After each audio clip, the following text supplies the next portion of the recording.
میں بہک سکوں یہ مجال کیا، میرا رہنما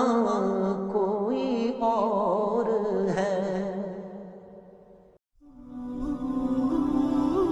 نکاح کے بعد حضرت خواجہ علاؤ الدین اپنے سسر حضرت امام نقشبند رحمۃ اللہ تعالی کی بارگاہ عالیہ میں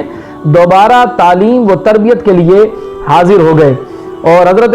خواجہ کی تربیت و مراتب کا جو حصول تھا وہ بھی ملاحظہ فرمائیے کہ حضرت خواجہ علاؤ الدین رحمۃ اللہ تعالی علیہ کو علوم طریقہ سے فطری لگاؤ تھا، اس لیے انہوں نے بعد نکاح باضابطہ حضرت خواجہ نقشبند کی خدمت اقدس میں رہ کر علوم باطنی مراتب سلوک حاصل کرنا شروع کر دیا۔ حضرت نقشبند نے بھی انتہائی شفقت سے ان کی ایسی تربیت فرمائی کہ انہوں نے طریقت و روحانیت کی بلندیاں طے کر لیں۔ جب حضرت نے ان کے اندر خاندانی رونق دیکھی تو حکم دیا کہ ایک ٹوکری میں سیبوں کو رکھ کر گلی کوچو اور بازاروں میں فروخت کرو اور رزق حلال کماؤ۔ تو حضرت خواجہ عطار رحمۃ اللہ تعالی نے خوشی سے یہ حکم قبول کیا۔ بعض اوقات بڑے بڑے گدی نشینوں کے جو صاحبزادے جب درس نظامی حاصل کر رہے ہوتے ہیں یا دینی یا دنیاوی جب تربیت کے لیے جاتے ہیں تو یقیناً ان کا ایک روب، ایک دبدبہ، خاندانی وجاہت جو ہے وہ دیگر طلبہ پر جو ہے نا وہ غالب رہتی ہے، لیکن طریقت کی جو منزلیں ہوتی ہیں، صوفیہ کے جو انداز ہوتے ہیں، جو طریقت کے منزلیں طے کروانے کے جو راستے ہوتے ہیں، جو مجاہدات کروائے جاتے ہیں، تو اس کے اندر یہ بات بھی ضرور جو ہے نا وہ شیخ کامل دیکھتا ہے کہ میرے اس مرید جس کو فیض دینا ہے اس کی پہلی سیڑھی تو یہ کہ عاجزی و انکساری کس انداز سے اس کے جو ہے نا وہ وجود کے اندر داخل ہو اور کس انداز سے اس کا جو ہے نا وہ لبادہ اوڑھ لے، اور پھر اس کی تربیت کی جو ہے نا منزلیں شروع ہوتی ہیں۔ تو حضرت خواجہ امام نقشبند رحمۃ اللہ تعالی علیہ نے خواجہ علاؤ الدین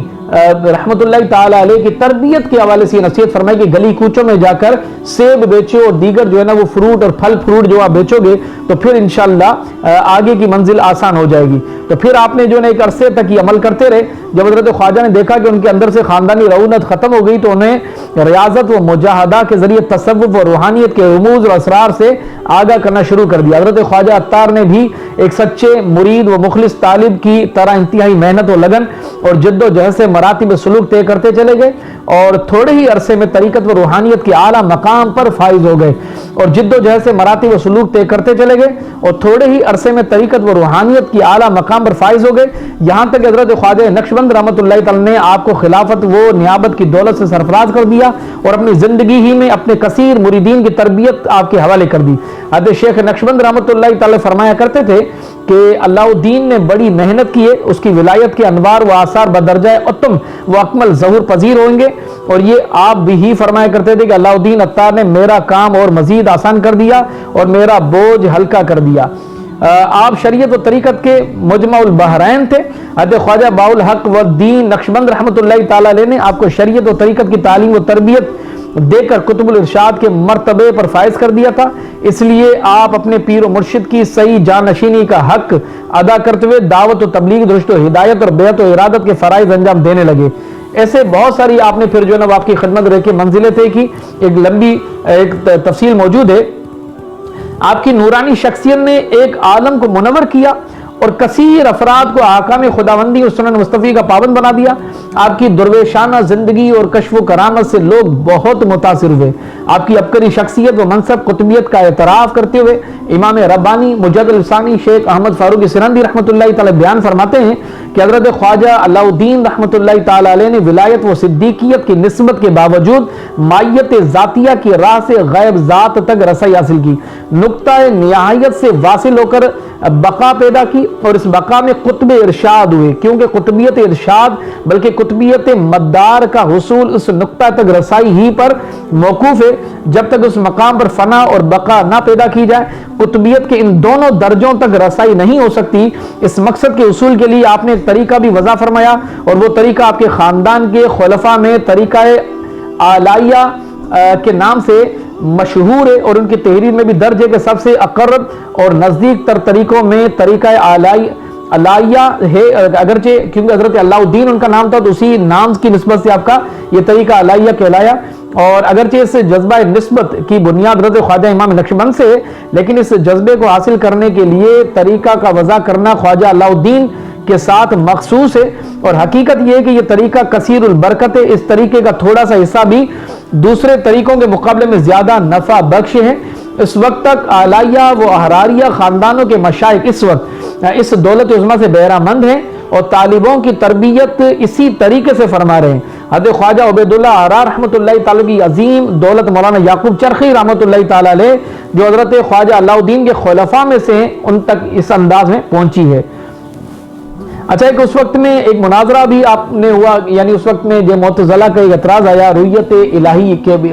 رویت باری تعالیٰ کے حوالے سے کہ خدا دکھائی کیوں نہیں دیتا؟ اچھا، دکھائی دے گا بروز قیامت، اللہ کا دیدار ہوگا تو وہ کس انداز میں دکھائی دے گا؟ تو یہ اعتراضات اس وقت میں جب اٹھے تو حضرت خواجہ علاء الدین رحمۃ اللہ تعالی علیہ شریعت و طریقت کے اسرار و دقائق سے بخوبی واقف تھے۔